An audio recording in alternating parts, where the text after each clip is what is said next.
Breaking news and welcome back. You are looking at live pictures. Donald Trump appearing before a full house in Dubuque, Iowa. Trump's just concluded a lively, feisty session with reporters, including what turned into an impromptu immigration debate with the Univision anchor Jorge Ramos. We were watching that live just earlier here. The campaign saying in that room that you're looking at right now, some 3,000 people there to hear his latest speech. I want to bring in now Josh Holmes. He's the former chief of staff to the Senate Majority Leader Mitch McConnell. Josh, it's good to have you on, and I'm sure you were watching that exchange with Jorge Ramos, who was trying to engage Donald Trump on the question of immigration, on importing 11 million undocumented immigrants here. At first, the first reaction was Trump was to kick him out of the room, escorted by security. He came back into the room. And he had this exchange that I want to play for our viewers again in case they missed that, but also get your reaction. Have a listen. Good to have you back. Okay. You cannot deny citizenship to the children. Well, a lot of people think, no, excuse me. I don't think this, no, I don't think so. Excuse me, that if you come across, excuse me, yeah, just 1 second. No, I am answering. You think so, really? Well, I don't think so. A lot of people don't think so. You have fences that are not as tall as I am. Let me tell you, we're going to do it in a very humane fashion. Believe me, I have a bigger heart than you do. The one thing we're going to start with immediately are the gangs and the real bad ones. And you do agree there are some bad ones. Do you agree with that, or do you think everyone's just perfect? I can't deal with this. Okay, another question? Donald Trump at his brashest there, his most combative. We have Josh Holmes, former chief of staff to Mitch McConnell. Josh, as you watch that exchange, and just a reminder before I go to you, Josh, that we're looking there at these live pictures where we're waiting Donald Trump to come on stage any moment now. But Josh, when you see that reaction, is that reaction, one, is it good for Donald Trump, and is it good for the Republican Party? Well, look, I think Jorge Ramos actually did Donald Trump a huge favor there. If he'd have left when he was kicked out, the headline and everything would have been terrible for Donald Trump. But the fact that he came back and attempted to monopolize the time of every other reporter in the place and was sort of combative and allowed Trump to do what he does best, be funny, engaging, and everything that everybody has gotten a kick out of watching out of Donald Trump, he allowed him to get away with it. And I know that probably wasn't his intention, but I think it's a net plus for Donald Trump. A net plus even when you, and one of the statistics that Jorge Ramos quoted was that in a recent poll, 75% of Latinos have a negative impression of Donald Trump. We know the troubles the GOP had with Latino population in the Mitt Romney campaign in 2012. We know as well that they came out of that campaign, released a whole new strategy for trying to win back the Latino vote. How deep a hole, though, are they digging for themselves, if not in the primaries, then in the general election, to have this kind of, well, you know, combative relationship, in effect, with a very powerful voting bloc? Yeah, well, I mean, the combative relationship is something that we've seen that's crossed every single person, every single demographic, everything. I mean, he's taken everything on head on. And, you know, his claims about winning the Hispanic vote aside, you know, I don't think anybody thinks that's very likely considering the rhetoric that he's engaged in. All that being said, his engagement tonight with Jorge Ramos, I think most people are going to take a look at that and say, gosh, this journalist is what we hate about politics. He's jumping in, he's cutting people off, and I think Trump handled it well. Josh, you can listen there, I'm sure, as well as our viewers are. It looks like Donald Trump is entering the room now to music. He was just introduced by Sam Clovis, who was Rick Perry's on Rick Perry's presidential campaign, just announced today that he is joining Donald Trump's campaign. That, of course, a key development because it shows that what we refer to as the establishment of the Republican Party, at least one prominent member coming around to the insurgent, you might call them, part of the Republican Party, led now by the GOP frontrunner Donald Trump. There is Donald Trump walking up onto the stage now in Dubuque, Iowa, shaking the hand of Sam Clovis, who, again, coming from former Texas Governor Rick Perry's campaign, now joining the Trump campaign. Let's have a listen to Donald Trump as he addresses the crowd. Keep in mind the campaign says there are some 3,000 people there watching him in Dubuque, Iowa. That is so beautiful.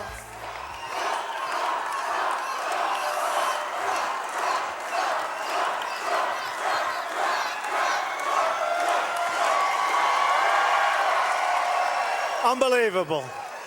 Unbelievable. And thank you very much. They set a record. Now I understand why they have a record in this room. What a room.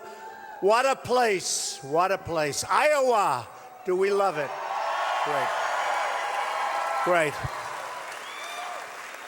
You know, we had a big day today because a lot of polls came out. And the polls were really nothing short of tremendous. We had, and it just came, in New Hampshire, which is an amazing place with, like you, incredible people. They love the country, and they want to see our country be great again. That's what they want. They work hard. They love it. And we had 35%. And the second place was so far back we won't even talk about it because I want to be nice tonight. I want to be nice. In South Carolina, we had 30%. And that was a tremendous poll, tremendous energy, tremendous money spent. 30%. Second place, again. We're going to be so nice. Should we be nice or not? Should we be? Yeah. A little bit. A little bit. So we had 30%. That's the Monmouth poll. Big one. The Gravis National poll just came out. 40.1%. That's national. 40.1%. I want the election tomorrow.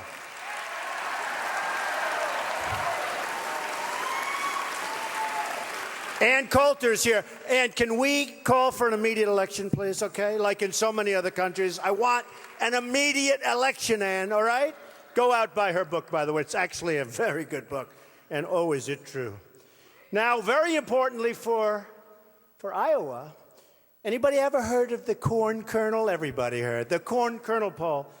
We were at 36%, won very easily. And so we had 4 of them, and that came from the State Fair. And I'll tell you what, last week, I came to the State Fair. I came well-equipped in a helicopter.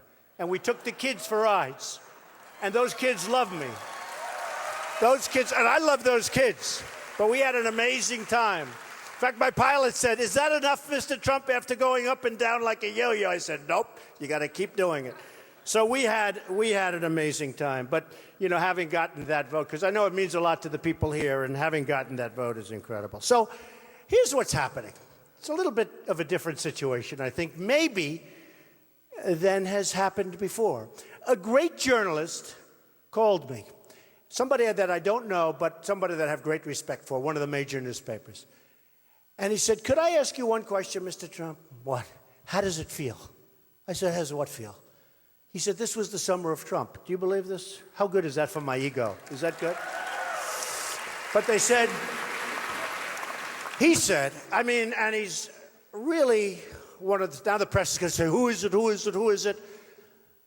But one of the really top people, not even necessarily a fan of mine, but I think he's becoming a fan rapidly. He said, "How does it feel?" So I said, "Why do you ask that question?" Because it doesn't feel, I mean, I got to win. You know, it's one thing to have the summer of Trump. It doesn't mean anything unless we win both the nomination and we got to beat Hillary or whoever's running. Whoever is running. No, because otherwise it doesn't mean anything. I don't know. Does it? It doesn't. If you lose, like, what does it all matter? And he said, "It doesn't matter if you win or not. What you've done has never been done." You know, nobody's seen what's happened here. Nobody's really seen this with the polls and the enthusiasm and the press and the ratings. And you know why those cameras are all red lighted? Because of ratings. If I didn't get ratings, they wouldn't be here. They wouldn't be here. They're not nice people. They don't care about me. They don't care about you. They don't care about anything. The only thing they care about is ratings. You know, when I did The Apprentice, which was a tremendous success, I was hosting Saturday Night Live. And Lorne Michaels came up to me, and it was bedlam. It was bedlam. The show was #1. It was doing like crazy, and here I am hosting Saturday Night Live. My mother and father would have never believed this. And Lorne Michaels comes up to me and said, "This is great." I said, "You know, Lorne, it won't always be like this. Someday the ratings won't be good, and NBC will call me, and they'll say, 'I'm sorry, Mr. Trump, but the ratings are no good. We're going to cancel the show.'" And he looked at me and he said, I'll never forget it. He said, "No, there's one thing wrong. They won't even bother to call." It's true. They won't even bother to call. And, you know, The Apprentice was a tremendous hit. NBC renewed it. I may be like the only one, or one of certainly, like, you can count them on your hand, that turned down a major renewal. In fact, Mark Burnett said, "You got to be kidding. You got to be kidding. You're turning down a major renewal." He called it a renewal. He said, "You're turning down a renewal." Nobody turns it down. And I turned down a renewal for many, many shows. And you see the kind of money they paid me. Remember, you had that certain anchor that said he doesn't believe it, and then he had to apologize. A lot of money. I turned down a lot of money because I told the heads of NBC, the head of Comcast, who's an amazing guy, great guy. We'll just call him Steve. But I want to tell you, he's a great guy. The head of NBC, the head of reality television, they came to my office like 5 months ago. They sat in my chairs. They said, "Donald, we've already renewed the apprentice. We want you. We love you." They don't love me so much anymore, I have to be honest. And I said to them, "Fellas, I really want to run for president. I want to make America great again. It's very simple. I want to do it."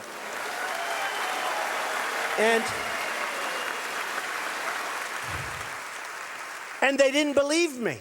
They didn't believe me. And I said, "Honestly, I'm going to do it." And they had the upfronts. The upfronts is when they announce all the shows. And they said, we're renewing The Apprentice with Donald Trump. I said, "I can't believe it." I told them, nobody believed me. And my wife actually said to me, she said, "You know nobody believes you're running." Because I looked at it serious, mostly last time, but I looked at it, but very unseriously over the years. But last time I looked at it pretty seriously. And I said, "What do you mean?" She goes, "If you ever actually announce you're going to go through," she knows people like me. Actually, I'm a nice person. Nobody knows that. It's true. People don't. I tell people I'm a nice person. In some ways, it's not good, because now we're going to talk about China and negotiation. I don't want to be a nice person for that. But I am. I love people. I love helping people. And my wife said to me, Melania, she said, "If you run, you're going to win. But you have to announce. Because if they take polls, nobody's going to say you're running." Right? And Ann knows that. And I said, "Well, I don't know." And I'll tell you what, it takes courage to run. It really does. You're really exposing yourself like crazy.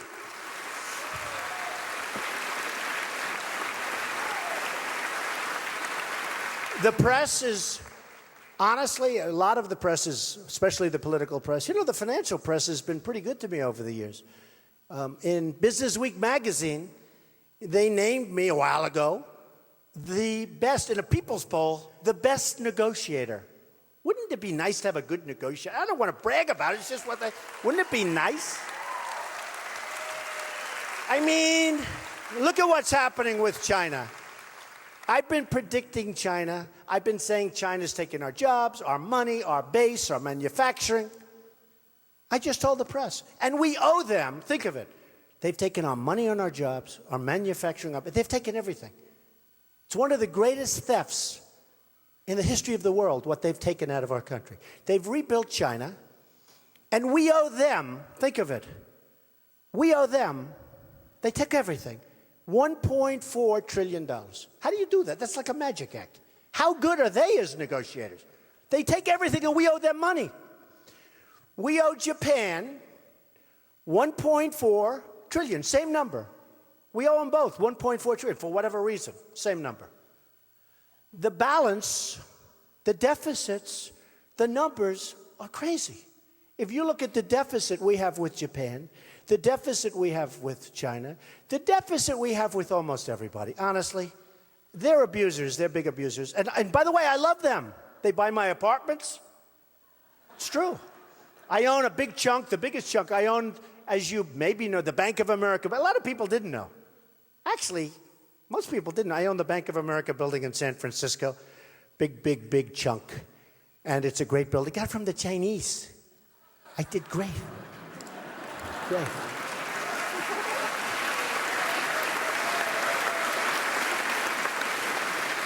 They still don't know what happened. But that's what we need, right? I own 1290, big chunk, 1290 Avenue of the Americas, many buildings in New York. But I do great with the Chinese. And they're great people. The problem is their leaders are too smart for our leaders. So it's very simple. I'm a free trader. I believe in free trade, right? I like free trade. I like free trade. But free trade's only good if you have smart representatives. It's not good if we have dummies. It's not good if our leaders are incompetent. It's not good when they've never read The Art of the Deal, one of the great books of all time. Second to the Bible, but that's okay. Way, way, way deep second. You know how far below it is? Somebody held up the book the other day. I said, that's my favorite book of all time. I said, no, let me change it. It's my second favorite book. They said, what's your favorite? I said, the Bible. It's not even close. People were shocked. They were shocked that I actually said that. But it is the greatest book of all time, the Bible. Nothing even close. So we have a situation where people that run for political office, and I've heard this for years, they do really take chances. And it is something that's not very pleasant. And you read things about yourself that don't exist. Very little good, a lot of bad things that aren't true. And I have to tell you, with that, I've met some unbelievable, really talented political reporters, but I've also met some very bad ones and very dishonest ones. And we have to do something about our country. We have to take it back. You know, I've been using a term that hasn't been used in a long time. It's called the silent majority. You're the silent majority. I'm the silent majority.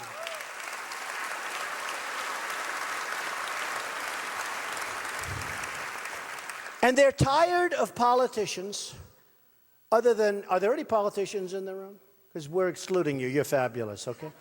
But politicians are all talk and no action. That's true. They're tired.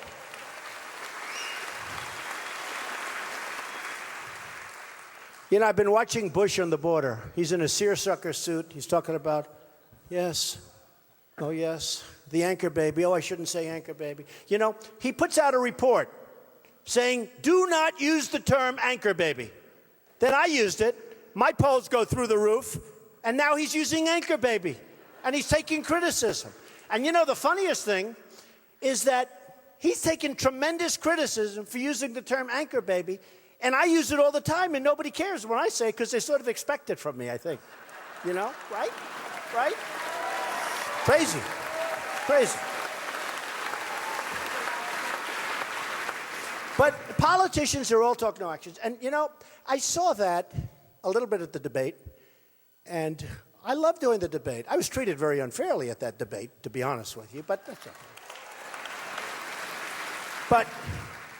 But it was fine because I won every poll. Time magazine, we won the polls. I was so happy. But I was treated, and then I watched the politicians, and the politicians talk. Now, I have heard that Jeb Bush was the mentor to Marco Rubio. Two nice people. I think Jeb is a nice person. He's very low energy. I'm not used to that kind of a person.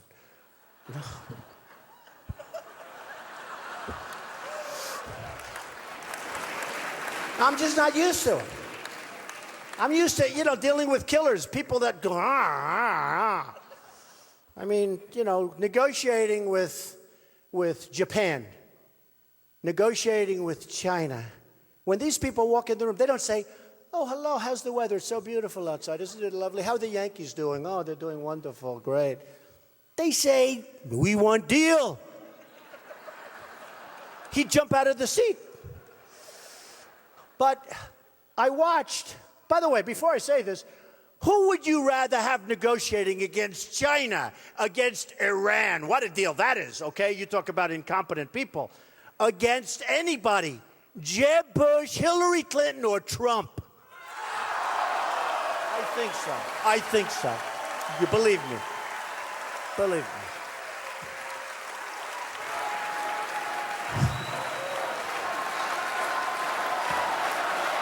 So, thank you. You know, it's funny, I was graded on a speech that I made recently, and they gave me all A's. They gave me these great grades. They said the one mistake he makes is that he speaks through the applause. That's true. You know why? Because I don't have time. It's true. They gave me this great mark. They said his speaking. They loved the way I moved my hands. I never even thought of it. They said they love this, that. But they said he speaks so well. But he speaks through his applause. And it's bad for him because he kills a lot of applause. And I thought about it and I said, that's right. And I tried not doing that. But I want to get going. I want to get things done. Does everybody here know that, right? So, Jeb Bush was Marco Rubio. And Marco Rubio's a nice guy. And so is Jeb Bush. I think he's a nice person. But I don't care. I don't care if he's nice. Because I want somebody that's going to make great deals and make us rich again. And he can't do it. So, Marco Rubio was not supposed to run, right? Because he wouldn't run because his mentor in Florida, the state of Florida, which, by the way, I beat both of them in the polls. Can you believe it? A sitting senator, a governor, and Trump is way the hell up here. It's crazy. But Marco Rubio wasn't supposed to run. All of a sudden, he announced he's running, and people thought it was very disrespectful to a person that brought him along. Slowly brought him along, right? Hi. So beautiful. So what happened, and it was interesting, I said, now if it was me, if I were Bush, and I brought somebody along, and I'm older than Marco, and all of a sudden, the young guy that I brought along says, I'm running against you, and it's not my turn, but I don't care because I'm really anxious. I'm really driven. For myself, I'm driven. And he said, I'm running against him, and I don't care. I would really go after that guy. I'd say he's the most disloyal guy. He's a terrible person. He's horrible, and I hate him. Okay? I'd say that. Or at least I'd say it to myself. Okay? Probably not to the world, but believe me, I wouldn't be. So I saw them on a stage recently. And Jeb saying, Marco's a dear friend of mine. He's a dear, dear friend. He's such a wonderful person. And Marco's saying, I love Jeb. Do you notice Jeb never uses his last name? Why? Because he's ashamed of it. Why? But if I were Marco, but in particular, if I was Jeb, I wouldn't say Marco's a good friend of mine. Marco did something that he wasn't supposed to do. He ran. I've never said this before. And I watch these two guys, and they're hugging, and they're kissing, and they're holding each other. Very much like, actually, Chris Christie did with the president. Very much. No, I'm only kidding. No, but they're hugging and they're kissing. They're hugging and they're kissing, and they're proclaiming their great, deep love for each other. And I'm saying, politicians, all talk, no action. It's all bull. We got to stop. We need people that are going to take us to the promised land. We need people that are going to be great. So, again, we look at Mexico. Thank you. You look at Mexico, which is the new China. By the way, they're doing great. And what's come out, a lot of incoming, as Rush Limbaugh said. He said Trump has taken more incoming. When I first announced, all I did was tell the truth. But you look at Mexico, the new China. You look at Ford building a massive plant there. You look at other companies from Europe, from all over. A plant was going to be built in Tennessee, big billion-dollar automobile plant. It's not being built in Tennessee anymore. It's going to go to Mexico. Nabisco. I have holdings in Chicago. I have a great building in Chicago. Nabisco, they have a factory, big factory. They make Oreos. I'm never eating Oreos again, ever. Ever. Maybe. Maybe if I can find some made in the United States, I will. But they're closing their big plant in Chicago, and they're moving it to Mexico. What's going on? I mean, how stupid are we? You're right. So where and why are we doing this? Why are we allowing it to happen? So what I would do, if I were president, I'd talk to these people. Somebody has to talk to them. And if you don't talk to them, it's never going to change. It's never going to happen. And you can get them to stay in Chicago. You can get them to build someplace else in the country. You can get Ford, believe me, to stay in this country. Now, sometimes it's so unfair, the trade agreements. if you look at the amount of business that's been moved out of our, whether it's Mexico or many other countries, been moved out, it's absolutely uncontrollable by the people that we have currently. And we can do something to change. Now, let me just tell you, and I tell this all the time. I'd go to Nabisco or I'd go to Ford.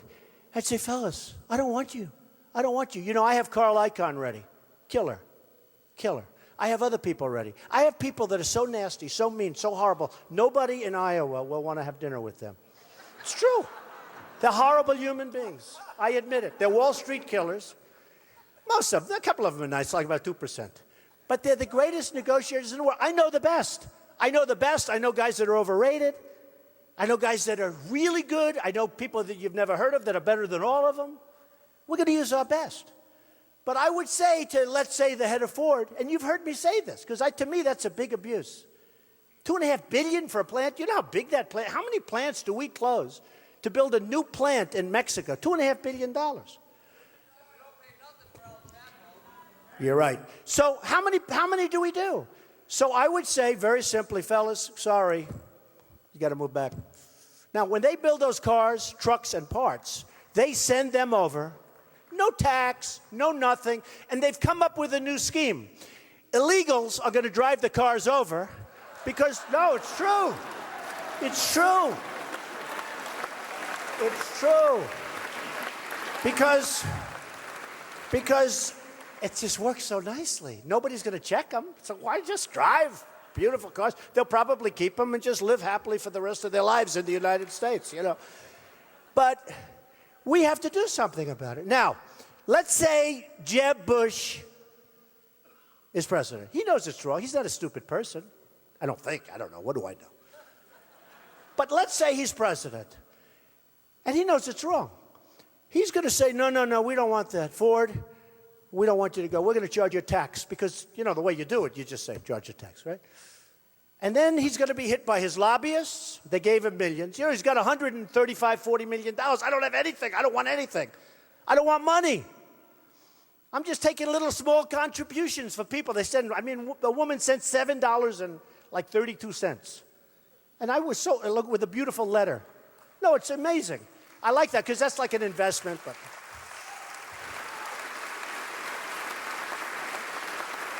that adds up to the fuel for the plane for a trip to Iowa, okay? It all does. But who cares?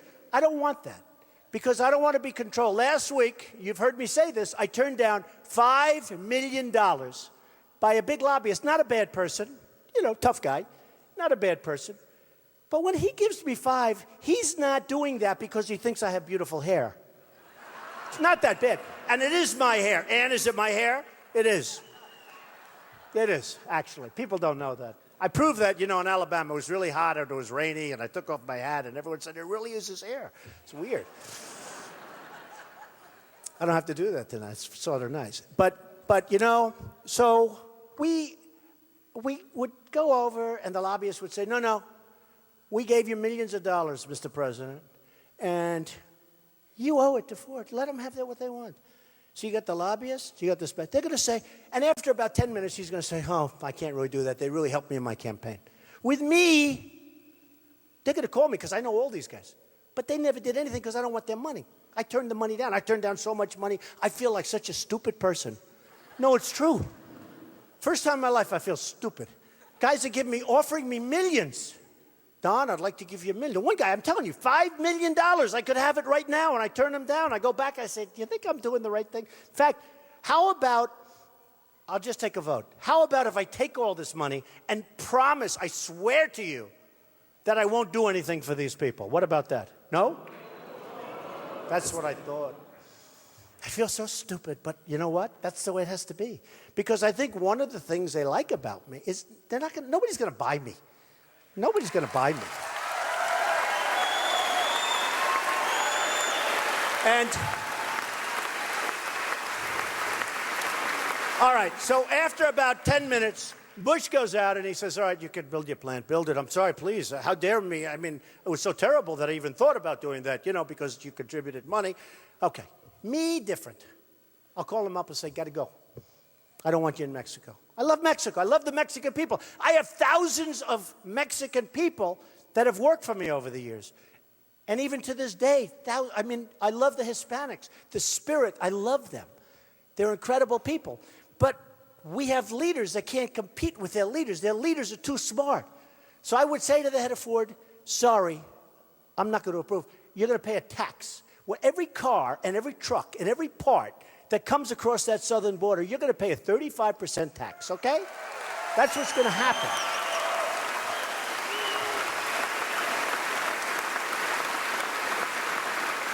And this is too easy. I don't need any of the killers that I told you. I'm going to use them anyway, but this is too easy. This is like forget it. This is taking candy from like that beautiful little baby, okay? So easy.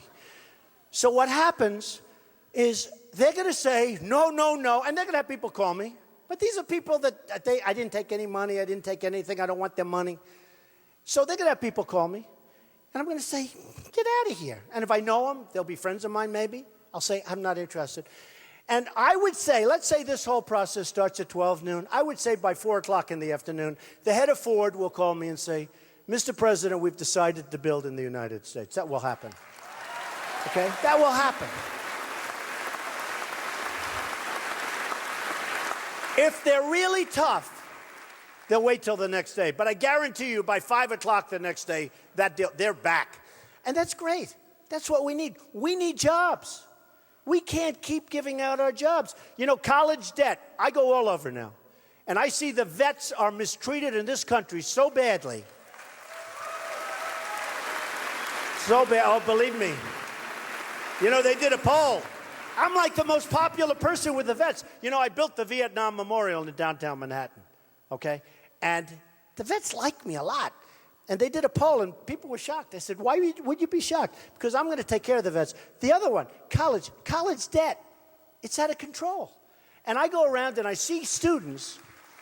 And by the way, you see what's happening with the colleges? I mean, you talk about, like, what they're doing, the prices of these colleges, the way they're rapidly raising. And students are borrowing money from different people, but also from the government. It's the only thing that the government makes money on, college students. No, it's true. They're making a lot of money on college debt. And the big thing we need is jobs. And the students come up to me and they say, Mr. Trump, I'm borrowed. I don't know how I'll ever pay it off. This is somebody that's a junior or a senior in college. And it's almost like they have no hope. To me, it's one of the saddest things I've seen in making the rounds, is college students' college debt. And they say, and then I apply for jobs. One was telling me from a very good college, actually a college in Iowa where I was, great college actually. And they were saying, you know, I worked hard. I became a great student. I just became one of the top students in my class. I can't get a job, Mr. Trump. And a lot of them can't get jobs. So now they have the debt and they can't get jobs because China has our jobs and Japan has our jobs and so many other places have our jobs. We don't have jobs. So they get out and there's no place to go. And they don't know what to do. And we're going to solve the problem because we're going to bring back the jobs from China and we're going to bring back the jobs from Japan.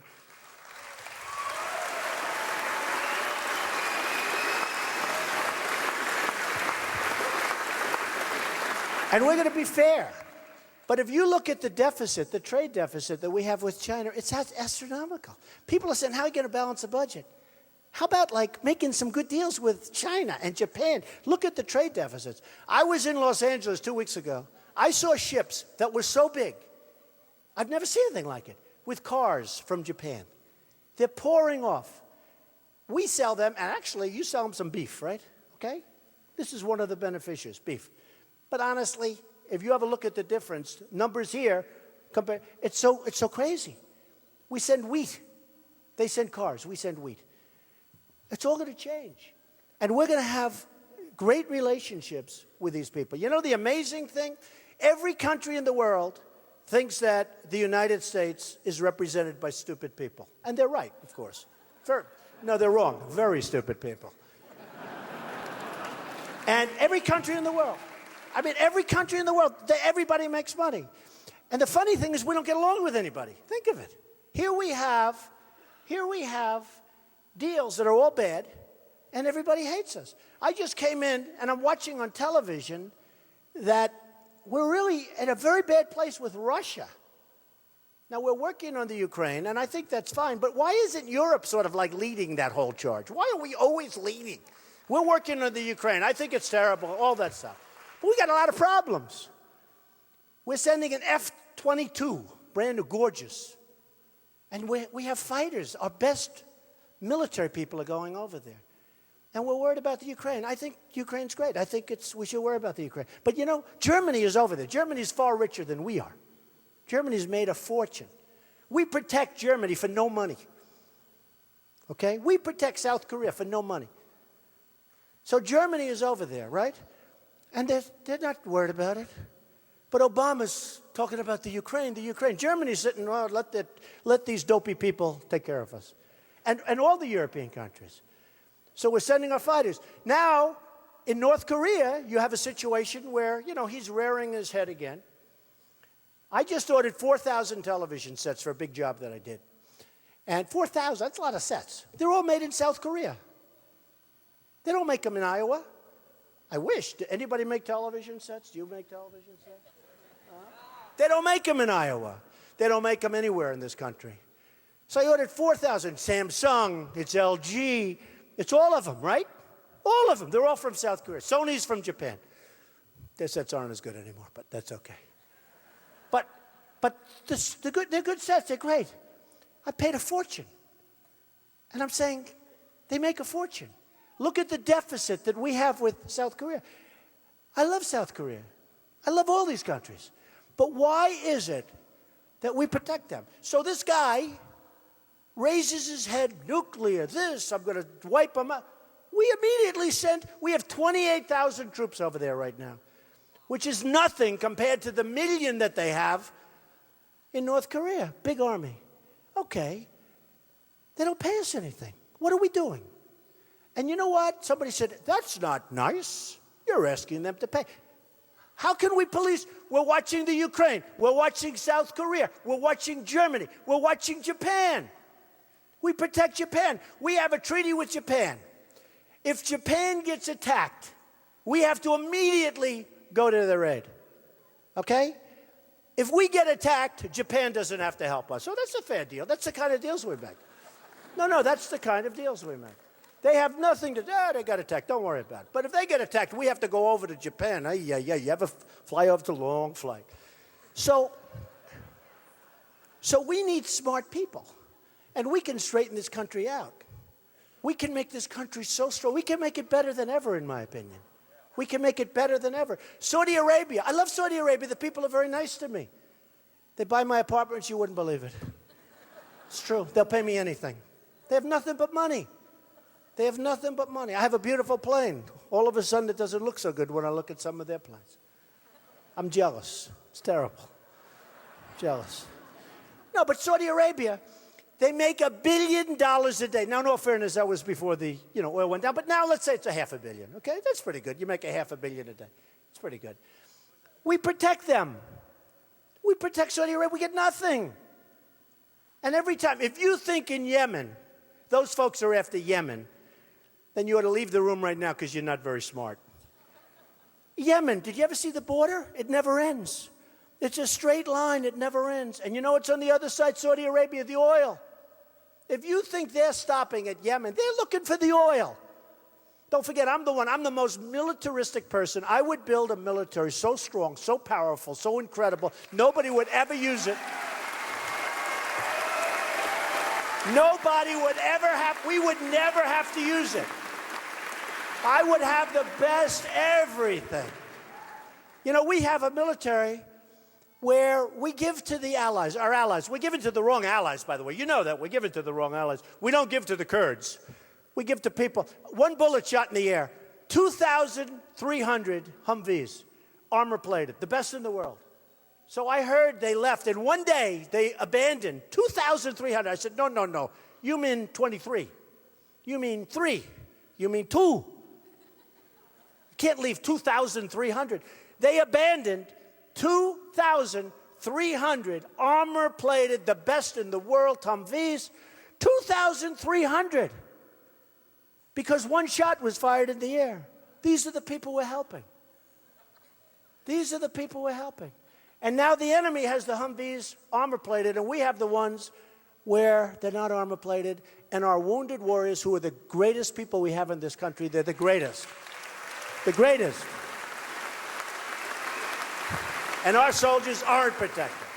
And the enemy is, because they have these great vehicles that they took. And that's just the Humvees. You could go into everything. They have the best equipment we have. So we have to get smart. And we have to know what we're doing. And I would build, I'm telling you, I am so into it. But in 2000, and Ann Coulter knows this, in 2004, as much as I am into the military, which I love and respect, I'm a huge fan of General Patton. I'm a huge fan of General Douglas MacArthur. To this day, he has the highest marks. I'm a person, I believe in like marks and students and like education. I think it's great. General Douglas MacArthur, to this day, has the highest grades in the history of West Point. That means something. You know, it means something, right? It's nice. It's a nice thing. And we have to do something, and we have to do it fast. We have to get the generals that are great. There was a general, I won't use his name, but he's leaving. And they said to him the other day about ISIS on television, well, what do you think about ISIS? Can we beat them? Oh, I don't know. I don't know. It's going to be very hard to beat ISIS. And I said to myself, can you imagine George Patton saying, oh, it'd be hard to beat? He'd have them knocked out in about 3 days, and he'd say, where's the next country? Where do I go from here? Where?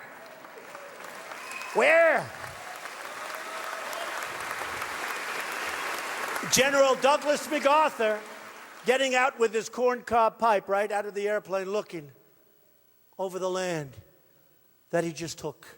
Can you imagine him? First of all, they wouldn't go on television. They're too busy fighting. They want to win. They're too busy winning. We don't have winners anymore. We don't have winners in this country. Well, we're going to turn that around. We're going to have winners. Now, speaking of winners, this is so important. We all know about trade. We've covered it. It's horrendous. I'm going to get the greatest negotiators in the world. We're going to make great trades. We're going to make a lot of money. We're going to be great. Everyone's going to love us, okay? They're going to love us. True. You know, funny, before, in Business Week magazine, again, they had a story a while ago. The 10 things the Chinese most want. Now, who's tougher on the Chinese than me? And I love them. I have respect for them. I just hate what they do to our leaders. But who's tougher than me? The 10 things, one of the 10 things was anything Trump. Apartments, anything Trump. We want anything Trump. I say, how could that be possible? Because maybe they respect me. Or maybe they respect us. I don't know. But anything Trump. Okay. So we're going to be respected. We're going to be really respected. We shouldn't have gone to Iraq, and we did. We made a mistake. When we went out, we should have kept the oil, and you wouldn't have ISIS, believe me. You wouldn't have it. Now people say, oh, that's such a harsh statement. He said, take the oil. Who the hell has the oil? The Iraqi government is totally corrupt. ISIS is it just formed out of Iraq. So we shouldn't have gone in, and then the way Obama got out was a total catastrophe. And then I said, total catastrophe. And I said, Reuters, 2004, July. I said, don't go in, because if you do that to Iraq, and I'm one that wants to be like, I love the strength of military. But you got to use it in the right location. If you do that, you're going to allow Iran to take over, because you're going to decapitate. They were two powers that were equal. They'd fight. They'd go 10 feet, 10 feet, 10 feet, then they rest. This goes on for decades. They go 10, 10, right? Am I right? So we decapitate one of them. Now Iran is, as we speak, meeting with Iraq to take over the country. And you know who's getting the oil, most of the oil? The stuff that ISIS doesn't have? China. You know that China is getting so much oil out of it. We get nothing. Thousands of lives, wounded warriors who I love all over. $2 trillion, we have nothing. In Afghanistan, which a lot of people don't know, is very rich in minerals, not oil, in minerals. We're fighting in Afghanistan, and they have very amazing mountains and ridges. We're fighting in Afghanistan over here. And on the other side of the mountain, They have massive excavation equipment. From China, they're taking out all the minerals as we fight. We need people that are smart. We have people that don't get it. Look at the deal we have with Iran. Look at this deal. It is going to, in my opinion, lead to an arms race, the likes of which there has never been. Countries are going to line up for nukes. You're going to have perhaps nuclear proliferation. You're going to see things that you have never seen take place in a short period of time. This is a deal that just the other day, it was determined after months. You ever see a deal take so long, too, by the way? The deal's been going on forever. They had our prisoners. We never asked for our prisoners. How about that? Look, having a deal is good. But we should have doubled and tripled up the sanctions and negotiated from strength. We could have done it so easy. Instead, we have Kerry that goes on bicycle races. He's in a bicycle race. He's 73 years old. 73 years old. And I said it the last time I spoke. I swear to you, I will never enter a bicycle race if I'm president. I swear. I swear. He's in a bicycle race. He falls, he breaks his leg. This is our chief negotiator. He's walking in. They're looking at him like, what a schmuck. I watched, actually, on Charlie Rose, I watched the chief negotiator being interviewed by Charlie. And after 5 minutes, I tweeted, @Real Donald Trump. I tweeted. I said, this guy is too smart for Kerry. I was right. So we didn't get the prisoners. And you know what the excuse was? We didn't ask for them. We didn't want to make the deal too complicated. Think of it. They're fighting us in Yemen. We didn't ask anything about Yemen. Like, don't fight us. We have a 24-day wait period. So if we think they're doing nuclear, we have to wait 24 days. But see, that's not the worst part. The worst part is the clock doesn't start ticking. Could be months. We have to notify them. There's a whole process.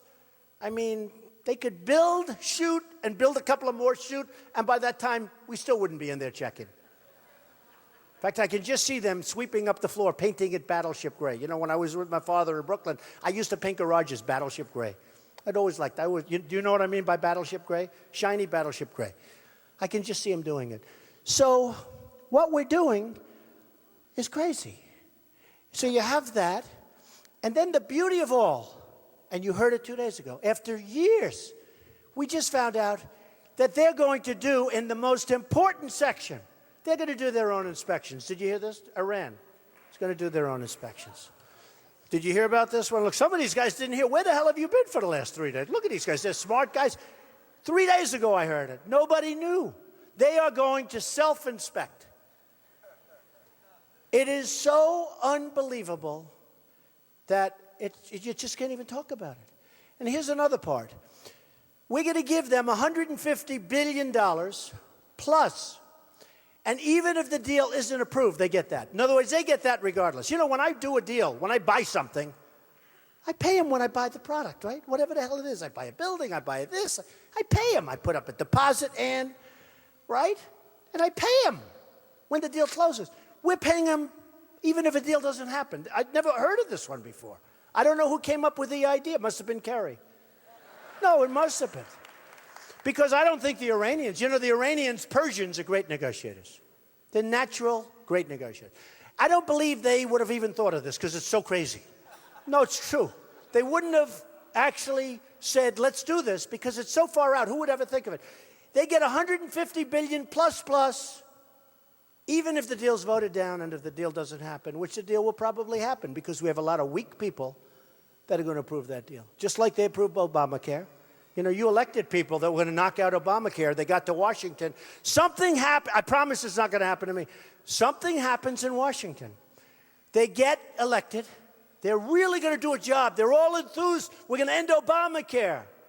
We're going to fight. We're going to end this horrible thing with the $5 billion website. That doesn't work to this day, by the way. $5 billion. I have about 40 websites. They cost me $3. And they work. So we're going to end Obamacare. You probably elected some of them. And they go to Washington. I don't know, there's something about Washington. They look at these beautiful buildings, these beautiful halls, and all of a sudden, they become impotent. Is that an appropriate word? I think so. They become just, it doesn't work. Put those two together. Something happens to them. And all of a sudden, they're not fighters. I think they're so impressed. They show their wives. They show their, look where I'm working in Congress. Of course, I've got to vote for Obamacare. Isn't it wonderful? Look what I'm doing. But they got elected to knock it out. What happened to these people? What happened? So something happens when people get elected and go to Washington. The beauty of Washington. I'm building, as you know, the old post office. Can you imagine? President Obama is in charge of government services, who are tremendous people, by the way. They really are. They're very talented people. That's because they chose me. If they didn't choose me, I probably wouldn't be saying that. But they are talented people. They're great people. And we're doing a great hotel, one of the greatest hotels. I think it'll be one of the greatest hotels anywhere in the world. But think of it. Everybody wanted it. One of the most sought-after pieces of property, right smack on Pennsylvania, between Congress and the White House. Best location. You know, for the real estate people, they know this. Any time you get a post office, it's good. You know, the post office was always there first. They always have the best. I have the old post office in Washington, D.C. So it's being converted to Trump International Hotel. It's going to be great. And just think of that. I got it from the Obama administration. I can't even, to this day, I say, you sure we got that? Let's tell you. But we're doing a great job. And here's the thing. We're ahead of, think of this. Compare this to government. We're way ahead of schedule, and we're under budget. Did you ever hear that before? You don't hear that stuff.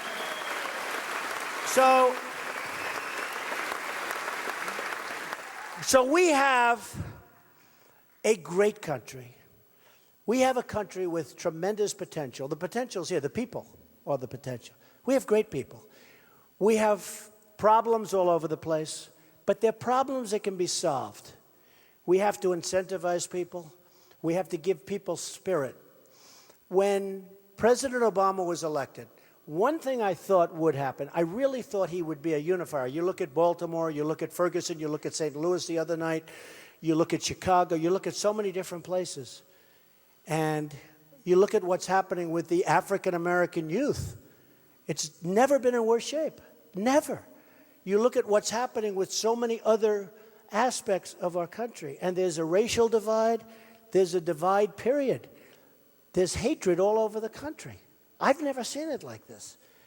We have to unify the country. We have to spiritize the country. We have to create jobs. We have to do a tremendous amount of work. But it can be done quickly. I will say this. If the right person is not elected come next year, I don't know if it can be brought back again, no matter how competent or capable the person is. It's going to be too far down the line. No, it's going to be too far down the line.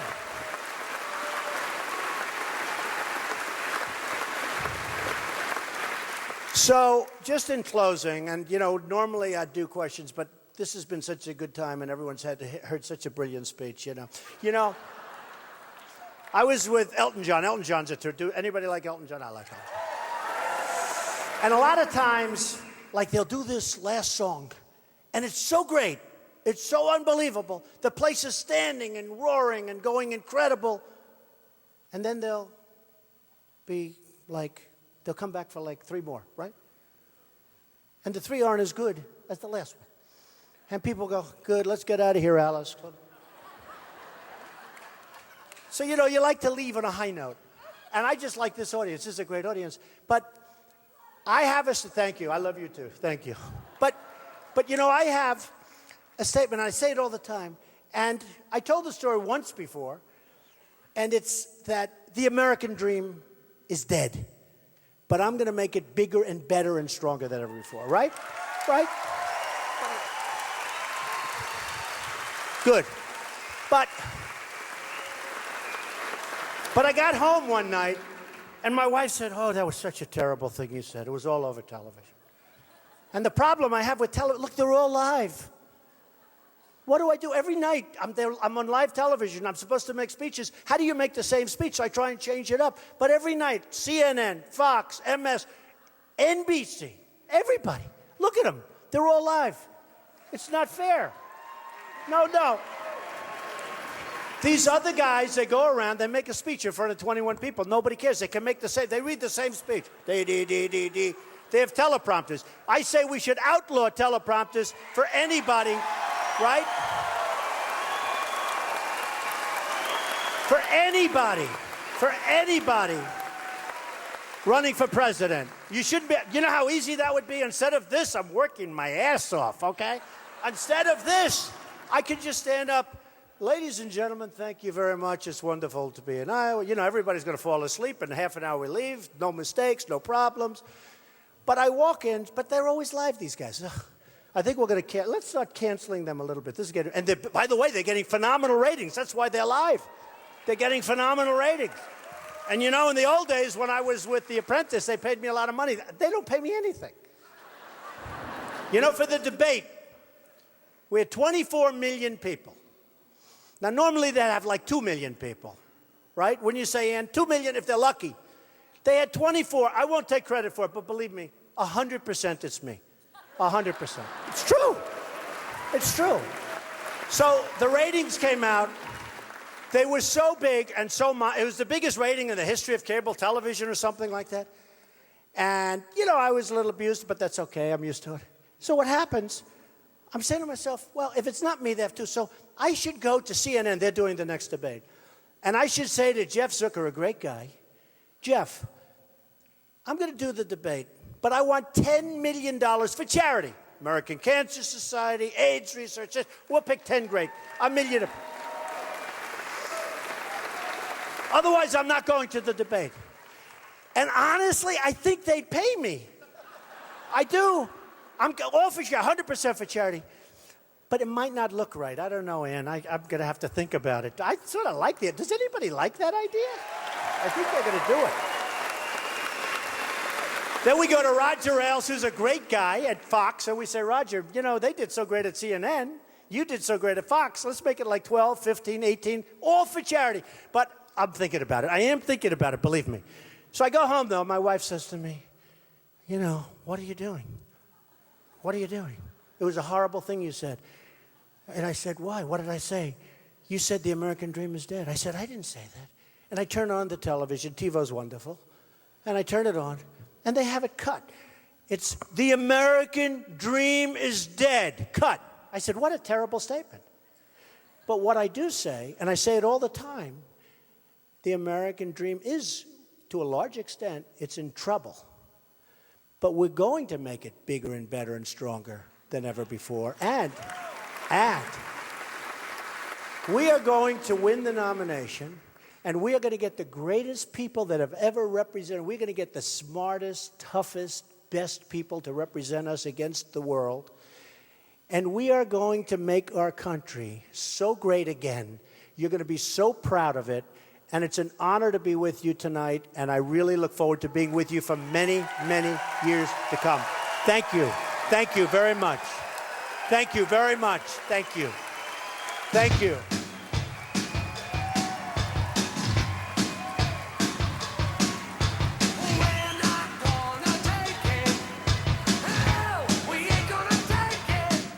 Donald Trump finishing his speech in Dubuque, Iowa. It lasted more than 50 minutes, walking off to Twisted Sister, We're Not Gonna Take It. The theme song right there. Hello, everyone. I'm John Berman, sitting in for Anderson tonight.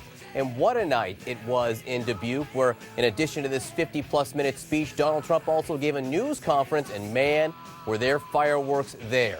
Univision anchor Jorge Ramos got bounced, thrown out of the room, then invited back. There were more shots as well from Mr. Trump aimed at Jeb Bush. A lot to talk about tonight, so let's bring in our panel. Amanda Carpenter, former communications director for Senator Ted Cruz. Republican strategist Alex Castellanos. Republican consultant and former top Trump campaign advisor Roger Stone.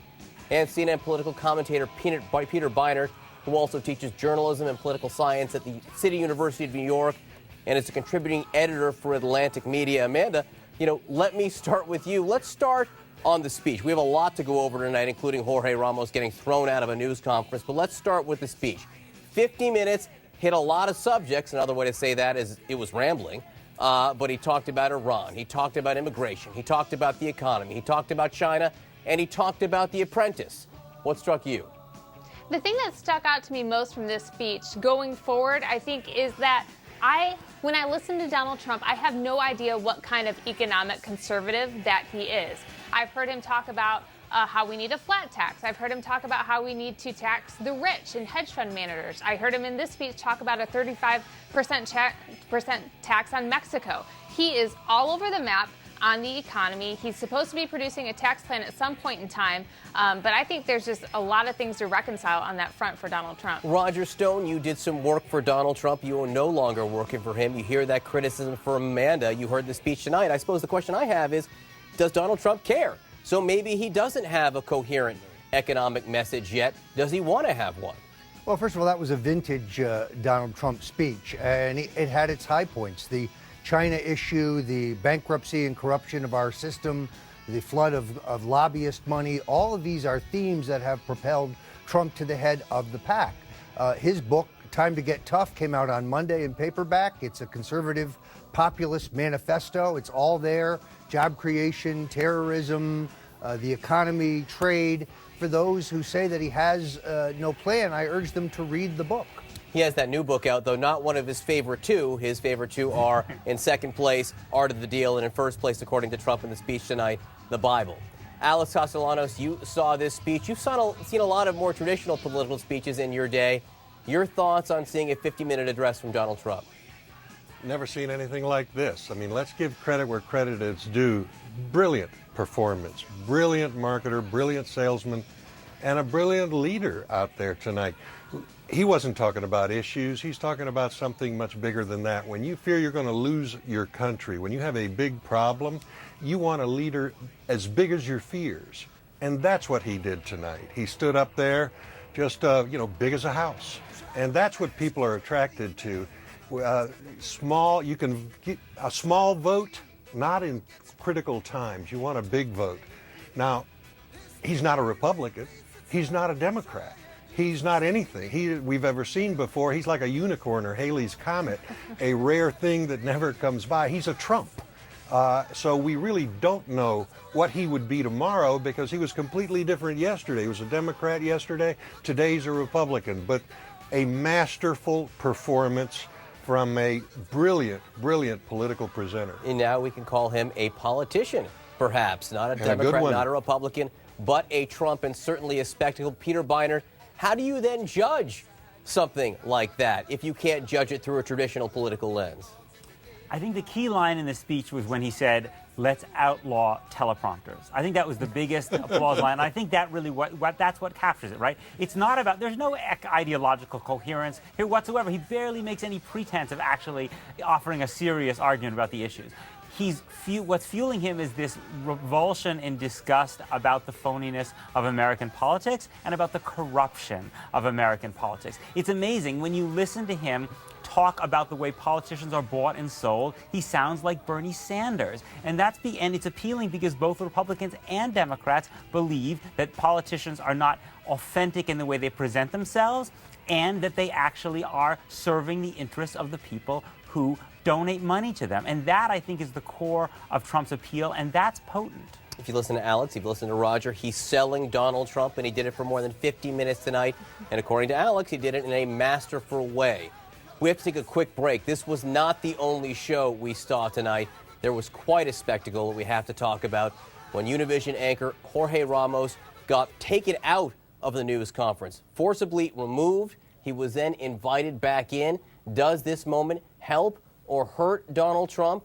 Also, a new wave of attacks against Fox News' Megyn Kelly. Also, Jeb Bush. 1360 continues.